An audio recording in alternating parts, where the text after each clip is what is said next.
Hello friend, चहकती दुनिया में आपका स्वागत है। मैं शिल्पा। आज मैं आपसे अनरसे की रेसिपी शेयर करूंगी।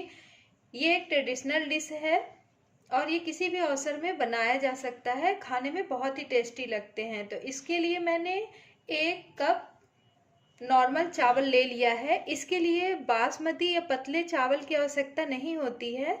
इसके लिए नॉर्मल मोटा चावल कोई भी आप ले लें। इन चावलों को धो करके 2 दिन के लिए भिगो देना है और हर दिन इसका पानी चेंज करना है। तो मैंने चावलों को धो करके 2 दिन तक के लिए भिगो दिया था। इसका पानी मैंने बदला है। अब ये अच्छी तरह से भीग गए हैं और फूल भी गए हैं। तो अब इसे एक स्ट्रेनर की सहायता से छान लेते हैं। इसका एक्स्ट्रा पानी निकल जाएगा और चावल इसमें रह जाएंगे। इस तरह से पूरे चावलों को छान लेना है। मैंने इस तरह से चावलों को छान लिया है। इसका एक्स्ट्रा पानी छन्नी से निकल गया है।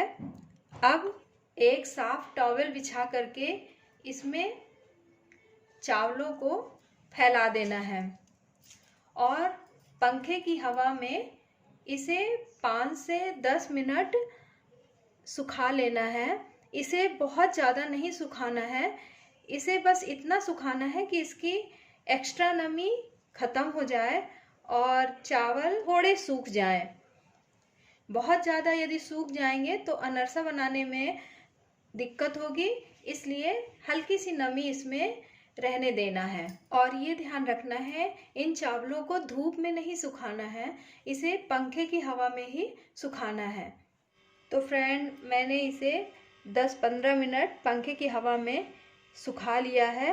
ये देखिए, इसमें हाथ फेरने पे ये चिपक नहीं रहे हैं। इसे इतना ही सुखाना है। लगभग 80% चावल सूख जाने चाहिए।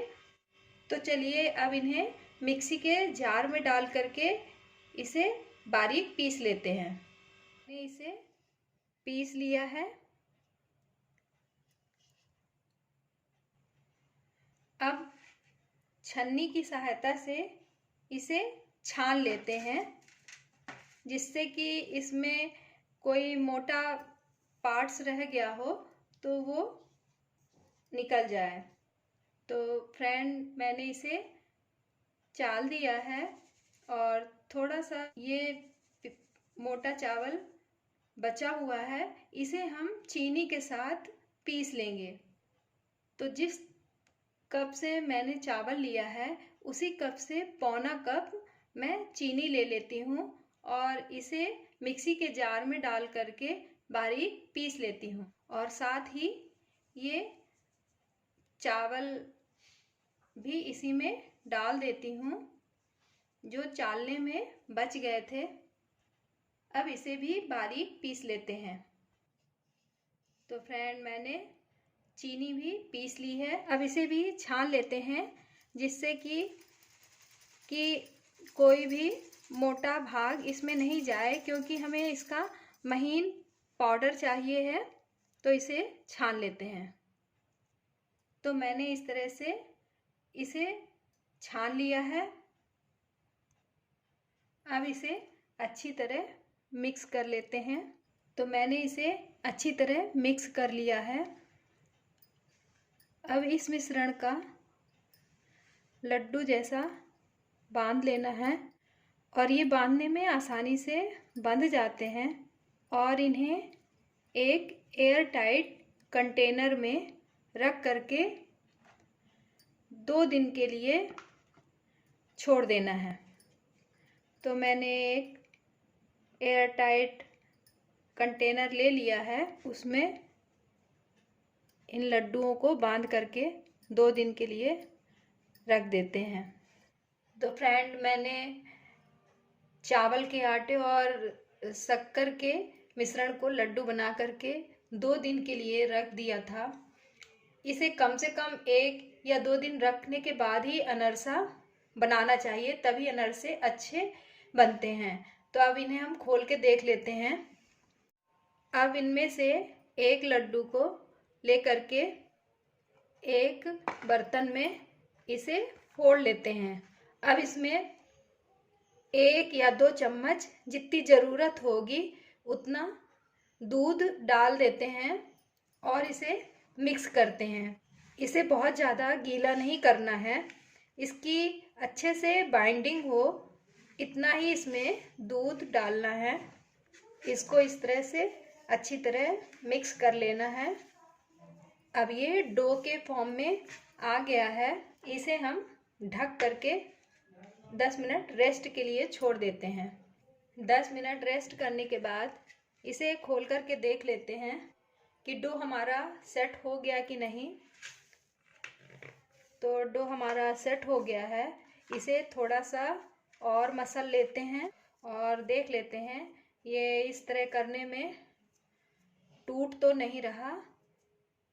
ये टूट नहीं रहा है, इसका मतलब कि डो हमारा परफेक्ट है। इसी तरह का डो हमें चाहिए अनरसा बनाने के लिए। इसे थोड़ा सा चिकना कर लेते हैं, थोड़ा सा हाथ में तेल या घी लगा लेते हैं और इसे अच्छी तरह मसल के सॉफ्ट कर लेते हैं। डो हमारा तैयार है।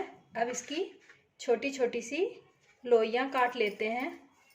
जितने बड़े अनरसे आपको रखना है उस हिसाब से लोइयों को काट लेना है। मैंने छोटी छोटी लोइयाँ काट ली हैं। अब इन्हें गोल गोल कर लेते हैं हाथों से घुमा करके। मैंने सारी लोइयों के पेड़े बना लिए हैं। गैस ऑन करके कढ़ाई में घी गर्म होने के लिए रख दिया है। जब तक हमारा घी गर्म हो रहा है, एक प्लेन सरफेस में थोड़ा सा ऑयल लगा करके एक पेड़े को उठा करके और बेलन की हेल्प से बिल्कुल हल्के हाथ से इसे थोड़ा सा बेलना है। अब इसके ऊपर मैं ये राजगिरी के दाने लगा दूंगी। इसे पोस्ता दाना भी कहते हैं। इससे अनरसे दिखने में बहुत ही सुंदर लगते हैं। तो ऑयल हमारा गरम हो गया है।